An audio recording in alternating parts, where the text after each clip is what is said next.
Morning, જય ખોડિયાર, જય હર્ષિત. કેમ છો અને મજામાં જશો? ટેન્શન મુક્ત રહો અને જલસાવાળી જિંદગી જીવો. ફ્રેન્ડ્સ, સવાર પડી ગઈ છે અને તમારા માટે બ્લોગ બનાવવાની શરૂઆત પણ કરી દીધી છે. પરંતુ મારા તમામ ચાહકોને નમ્ર વિનંતી કે હું શોમાં બિઝી હોવાના કારણે તમારા માટે બ્લોગ બનાવી શકતો નથી, વહેલા જાગી પણ શકતો નથી, એટલે બ્લોગ બનાવતો નથી. એ માટે સોરી. અને ફ્રેન્ડ્સ, ઘણા બધા મિત્રો એવું મને પૂછતા હોય કે તમારી અંગત વાતો પણ અમને જણાવો તો અમને મજા આવે વ્લોગમાં. તો આજના વ્લોગમાં તમને હું મારી અમુક અંગત વાતો છે એ પણ જણાવીશ કે તમને એ વાતોની ખબર નહીં હોય તો આજનો વ્લોગ એન્ડ સુધી જોવાનું ચૂકશો નહીં, કારણ કે આજના વ્લોગમાં તમને મારા ફૂલ ફેમિલીની અંગત વાતો જાણવા મળશે. ફ્રેન્ડ્સ, ઘણા બધા મિત્રો મારા વ્લોગ જોઈને ખૂબ જ ખુશ થતા હોય છે અને કોમેન્ટ પણ એટલી સરસ કરતા હોય છે.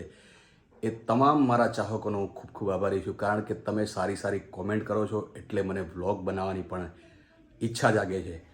પરંતુ હમણાં એક મારું રાજદીપ બારોટ ઓફિશિયલ ચેનલમાં માં ખોડિયારનો એક ભાવ, ખોડિયારનો ગરબો, ખોડિયારનું ગીત ખોડિયાર જયંતીએ મેં જે મૂક્યું એ તમને ખૂબ જ ગમ્યું છે. અને એની ફરમાઈશ મને એવું કીધું કે રાજદીપભાઈ, તમે વ્લોગમાં સ્ટુડિયોમાં રેકોર્ડિંગમાં તો તમે ગાતા જ હોવ છો, પરંતુ અમને વ્લોગમાં લાઈવ સંભળાવો.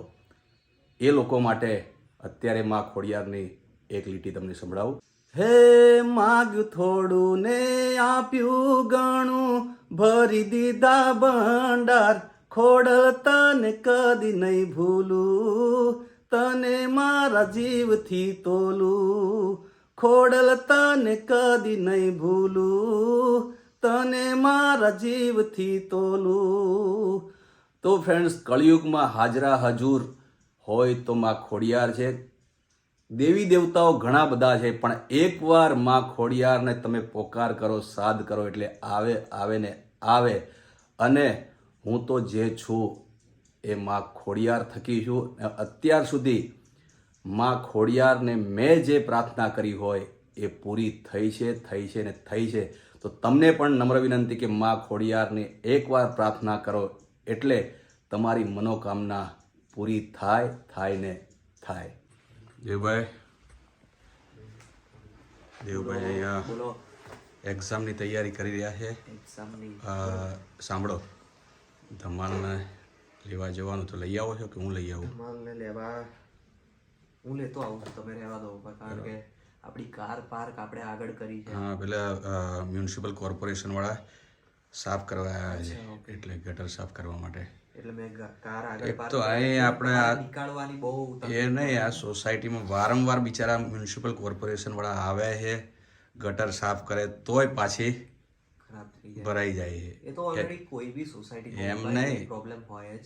દેવભાઈ, એમાં એવું સોસાયટીમાં નથી ખાલી, એમાં દેવભાઈ એવું થયેલું છે કે ગટરનું અંદરનું તૂટી ગયું બધું. એક કામ કરાવે તો ના ભરાય, સમજો. એ બિચારા એ મ્યુનિસિપલ ઓલરેડી સમજો, આપણે અત્યારે વિન્ટર ચાલુ છે, હવે સમર આવશે, પછી રેની સિઝન આવશે, તો રેની સિઝનમાં તો બહુ તકલીફ પડશે.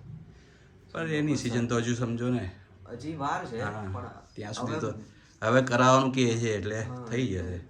સારું, પ્રોબ્લેમ સોલ્વ થઈ જાય. ફટાફટ ભાઈને લઈ આવો, ધમાલને લઈ આવો. બરાબર, ઓકે. ધમાલભાઈ, બોલો, શું ભણાવ્યું આજે સ્કૂલમાં?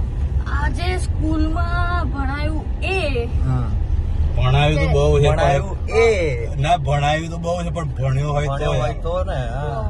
તમને એમ લાગે છે ને કે ભાઈ ભણ્યો હોય તો ખાલી એકવાર ક્લાસમાં આવો, બધા છે ને શાંતિથી ભણતા હોય, એટલે હું બી ભણું જ છું, બરાબર. અને એક આજે સાયન્સનો લેક્ચર હતો, સાયન્સમાં થોડોક આવ્યો કંટાળો, પણ ગુજરાતીમાં સોનલ મેમ હતા એટલે એમનું એક્સપ્લેનેશન તો દેવભાઈને ખબર છે કેવું હોય. શું કહે છે? એક્સપ્લેનેશન જે હોય ને બોલે છે કેવું? બોલવામાં તો છે થોડા સ્ટ્રિક્ટ છે, બોલે એટલે આમ પેલું એ આમ ધ્રુજી જાય આખો માણસ, પણ એક્સપ્લેનેશન એમનું બહુ સારું છે, એટલે મજા આવે ભણવાની એમના લેક્ચરમાં. પાછા હશે ને બધા, કશુંક પેલું એવી ફની વાત કરે એટલે બધા હશે. શું કહે પછી? એ પછી કે વાહ જો પેલો મંડ્યો, એ તો રૂપલ મેમ પપ્પા, જો પેલો મંડ્યો. સારું ચલો આવી ગયો ઉતરી જાવ તાર ભાઈ ચાલ સો ફ્રેન્ડ્સ નાઈને ફ્રેશ થઈ ગયો છું ને અહીંયા વનિતા બારોટ બેઠા છે તો ફ્રેન્ડ્સ તમે જે અમારી અંગત વાતો જાણવા માગતા હતા એના માટે આજનો બ્લોગ બનાવ્યો છે. અમારી ફેમિલી વિશે તમે જાણતા નથી તો એ વાતો પણ તમને જણાવી છે. તો આજનો વ્લોગ તમારા માટે એટલા માટે બનાવ્યો છે કે તમને અમારા ફેમિલી વિશે જાણવા મળે. તો શરૂઆત ક્યાંથી કરશો વનિતા બારોટ? હું શરૂઆત કરું. ફ્રેન્ડ્સ, અમારા મેરેજની તમને ખબર નહીં હોય કે અમારા મેરેજ કઈ રીતે થયા અને કઈ ડેટે થયા, એથી શરૂઆત કરીએ. તો વનિતા બારોટ તમને જણાવશે અમારી મેરેજ ડેટ. તો જણાવીશ, તમે જણાવો. મને બીક લાગે છે. ફ્રેન્ડ્સ, એક વખત દરેકને ખબર છે કે મેરેજ થયા પછી દરેક વ્યક્તિ મેરેજનું નામ પડે અને તાવ ચડી જાય. એટલે હું મેરેજ ડેટ યાદ કરતો જ નથી ને યાદ રાખતો નથી. એટલે વનિતાને કહું કે ગભરાવું છું. હા, ગભરાવું છું. એટલે મેરેજ ડેટ કઈ છે વનિતા બારોટ તમને જણાવશે. એમાં ગભરાવાની શી જરૂર છે? જે છે આખો દરિયો તરી ગયા, ખાબોચું બાકી રહ્યું. પણ ખાબોચિયામાં બી ડર લાગે. એવું છે? હા, જણાવો આપણા ચાહકોને મેરેજ ડેટ આપણી. મારા ડેટ 27/4/2000. એટલે ઇંગ્લિશમાં આપણે શું કહેવાય? એનિવર્સરી. એનિવર્સરી. હા, એટલે અમારી મેરેજ ડેટ એનિવર્સરી ડેટ છે 27. ના, ગુજરાતીમાં બોલો ને. 27. 27/4. 4. હા ફ્રેન્ડ્સ, મને 27 હું રિયલી વાત કરું છું કે હું ખોટું બોલતો નથી. અત્યાર સુધી મને મારા લગ્નની તારીખ ખબર નથી.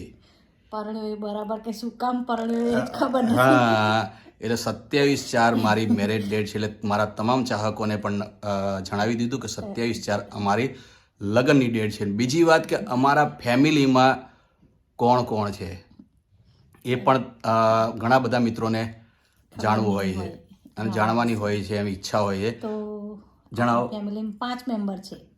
અમારા ફેમિલીમાં એટલે આખા ફેમિલીમાં જોવા જાઓ તો આખા ફેમિલીની અમે વાત કરીએ, ફેમિલી બહુ મોટું ફેમિલી. ફેમિલી છે. પણ અમારા ઘરની વાત કરવા જઈએ તો અમારા ઘરમાં 5 મેમ્બર. એમાં અમે રાજા રાણી, પહેલા બા આવે, રાજા રાણી પછી આવે. હા, પહેલા બા, અને બાનું નામ છે શાંતાબા, એ મારા મમ્મી છે. પપ્પાનું નામ છે મફતલાલ, પણ એ અત્યારે હયાત નથી.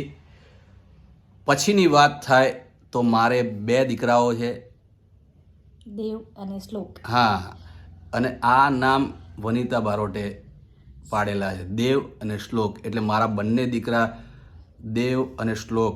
એટલે દેવ જેવો છે, શ્લોક બી શ્લોક જેવો છે. પણ તમારો પેલો શું કહેવાય, ચાહીતો ધમાલિયો, એનું નામ છે શ્લોક.